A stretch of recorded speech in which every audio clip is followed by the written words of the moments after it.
Senhor Presidente da Assembleia Geral, Volkan Bozkır, Senhor Secretário-Geral da ONU, Antônio Guterres, a quem tenho a satisfação de cumprimentar em nossa língua-mãe, chefes de Estado, de governo e de delegações, senhoras e senhores. É uma honra abrir essa Assembleia com os representantes de nações soberanas, no momento em que o mundo necessita da verdade para superar seus desafios. A Covid-19 ganhou o centro de todas as atenções ao longo deste ano e, em primeiro lugar, quero lamentar cada morte ocorrida. Desde o princípio, alertei, em meu país, que tínhamos dois problemas para resolver, o vírus e o desemprego, e que ambos deveriam ser tratados simultaneamente e com a mesma responsabilidade. Por decisão judicial, todas as medidas de isolamento e restrições de liberdade foram delegadas a cada um dos 27 governadores das unidades da federação. Ao presidente, coube envio de recursos e meios a todo o país. Como aconteceu em grande parte do mundo, parcela da imprensa brasileira também politizou o vírus, disseminando o pânico entre a população.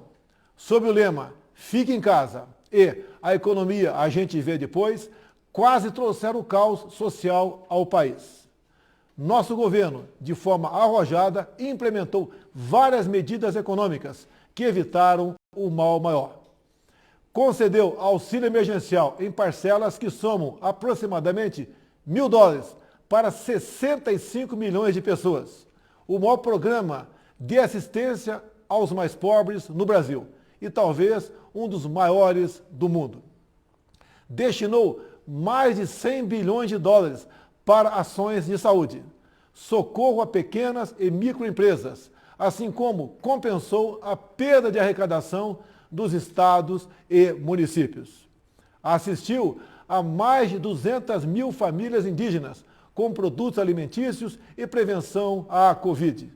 Estimulou, ouvindo profissionais de saúde, o tratamento precoce da doença. Destinou $400 milhões para pesquisa, desenvolvimento e produção da vacina de Oxford no Brasil. Não faltaram, nos hospitais, os meios para atender aos pacientes de Covid. A pandemia deixa a grande lição de que não podemos depender apenas de umas poucas nações para a produção de insumos e meios essenciais para a nossa sobrevivência. Somente o insumo de produção de hidroxicloroquina sofreu um reajuste de 500% no início da pandemia. Nessa linha, o Brasil está aberto para o desenvolvimento de tecnologia de ponta e inovação, a exemplo da indústria 4.0, da inteligência artificial, nanotecnologia e da tecnologia 5G, com quaisquer parceiros que respeitem nossa soberania, prezem pela liberdade e pela proteção de dados. No Brasil, apesar da crise mundial, a produção rural não parou. O homem do campo trabalhou como nunca, produziu, como sempre, alimentos para mais de 1 bilhão de pessoas. O Brasil contribuiu para que o mundo continuasse alimentado. Nossos caminhoneiros marítimos, portuários e aeroviários mantiveram ativo todo o fluxo logístico para distribuição interna e exportação. Nosso agronegócio continua pujante e, acima de tudo, possuindo e respeitando a melhor legislação ambiental do planeta. Mesmo assim, somos vítimas de uma das mais brutais campanhas de desinformação sobre a Amazônia e o Pantanal. A Amazônia brasileira é sabidamente riquíssima. Isso explica o apoio de instituições internacionais a essa campanha escorada em interesses escusos que se unem a associações brasileiras, aproveitadoras e patrióticas, com o objetivo de prejudicar o governo e o próprio Brasil. Somos líderes em conservação de florestas tropicais. Temos a matriz energética mais limpa e diversificada do mundo. Mesmo sendo uma das 10 maiores economias do mundo, somos responsáveis por apenas 3% da emissão de carbono. Garantimos a segurança alimentar a 1/6 da população mundial. mesmo preservando 66% de nossa vegetação nativa e usando apenas 27% do nosso território para a pecuária e agricultura, números que nenhum outro país possui. O Brasil desponta como o maior produtor mundial de alimentos e, por isso, há tanto interesse em propagar desinformações sobre o nosso meio ambiente. Estamos abertos para o mundo naquilo que melhor temos para oferecer, nossos produtos do campo. Nunca exportamos tanto. O mundo cada vez mais depende do Brasil para se alimentar. Nossa floresta é úmida e não permite a propagação do fogo em seu interior. Os incêndios acontecem praticamente nos mesmos lugares, no entorno leste da floresta, onde o caboclo e o índio queimam seus roçados em busca de sua sobrevivência em áreas já desmatadas. Os focos criminosos são combatidos com rigor e determinação. Mantenho minha política de tolerância zero com o crime ambiental. Juntamente com o Congresso Nacional, buscamos a regularização fundiária, visando identificar os autores desses crimes. Lembro que a região amazônica é maior que toda a Europa Ocidental. Daí a dificuldade de combater não só os focos de incêndio, mas também a extração ilegal de madeira e a biopirataria. Por isso, estamos ampliando e aperfeiçoando o emprego de tecnologias e aprimorando as operações interagências, contando, inclusive, com a participação das Forças Armadas. O nosso Pantanal, com área maior que muitos países europeus, assim como a Califórnia, sofre dos mesmos problemas. As grandes queimadas são consequências inevitáveis da alta temperatura local, somada ao acúmulo de massa orgânica em decomposição. A nossa preocupação com o meio ambiente vai além das nossas florestas. Nosso Programa Nacional de Combate ao Lixo no Mar, um dos primeiros a serem lançados no mundo, cria uma estratégia para os nossos 8.500 quilômetros de costa. Nessa linha, o Brasil se esforçou na COP25 em Madrid para regulamentar os artigos do Acordo de Paris que permitiriam o estabelecimento efetivo do mercado de carbono internacional. Infelizmente, fomos vencidos pelo protecionismo. Em 2019, o Brasil foi vítima de um criminoso derramamento de óleo venezuelano, vendido sem controle, acarretando severos danos ao meio ambiente e sérios prejuízos nas atividades de pesca e turismo. O Brasil considera importante respeitar a liberdade de navegação estabelecida na Convenção das Nações Unidas sobre o Direito do Mar.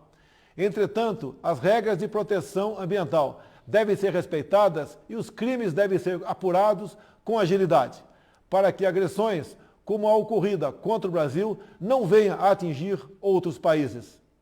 Não é só na preservação ambiental que o país se destaca. No campo humanitário e dos direitos humanos, o Brasil vem sendo referência internacional pelo compromisso e pela dedicação no apoio prestado aos refugiados venezuelanos, que chegam ao Brasil a partir da fronteira no estado de Roraima. A Operação Acolhida, encabeçada pelo Ministério da Defesa, recebeu quase 400 mil venezuelanos deslocados devido à grave crise política e econômica gerada pela ditadura bolivariana. Com a participação de mais de 4 mil militares, a Força-Tarefa Logística Humanitária busca acolher, abrigar e interiorizar as famílias que chegam à fronteira. Como um membro fundador da ONU, o Brasil está comprometido com os princípios basilares da Carta das Nações Unidas: paz e segurança internacional, cooperação entre as nações, respeito aos direitos humanos e às liberdades fundamentais de todos.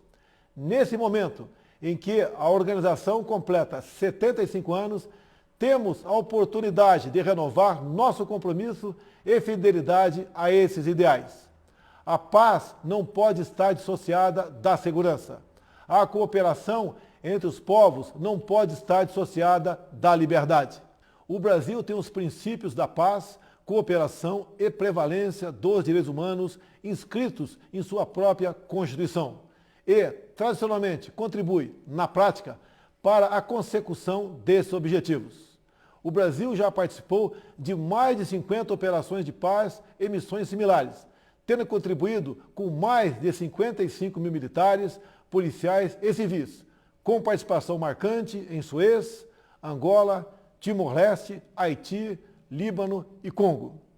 O Brasil teve 2 militares premiadas pela ONU na missão da República Centro-Africana, pelo trabalho contra a violência sexual. Seguimos comprometidos com a conclusão dos acordos comerciais firmados entre o Mercosul e a União Europeia e com a Associação Europeia de Livre Comércio. Esses acordos possuem importantes cláusulas que reforçam nossos compromissos com a proteção ambiental. Em meu governo, o Brasil, finalmente, abandona uma tradição protecionista e passa a ter, na abertura comercial, a ferramenta indispensável de crescimento e transformação.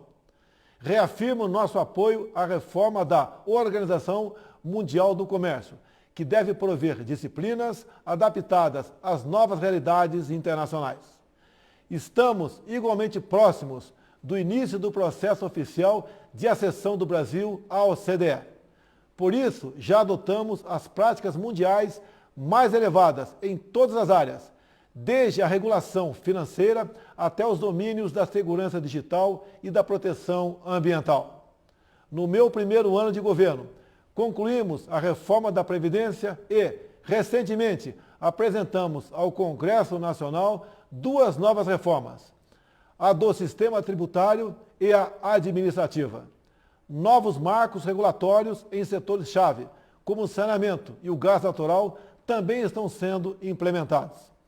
Eles atrairão novos investimentos, estimularão a economia e gerarão renda e empregos. O Brasil foi, em 2019, o 4º maior destino de investimentos diretos em todo o mundo. E, no primeiro semestre de 2020, apesar da pandemia, verificamos um aumento de ingresso de investimentos em comparação com o mesmo período do ano passado. Isso comprova a confiança do mundo em nosso governo.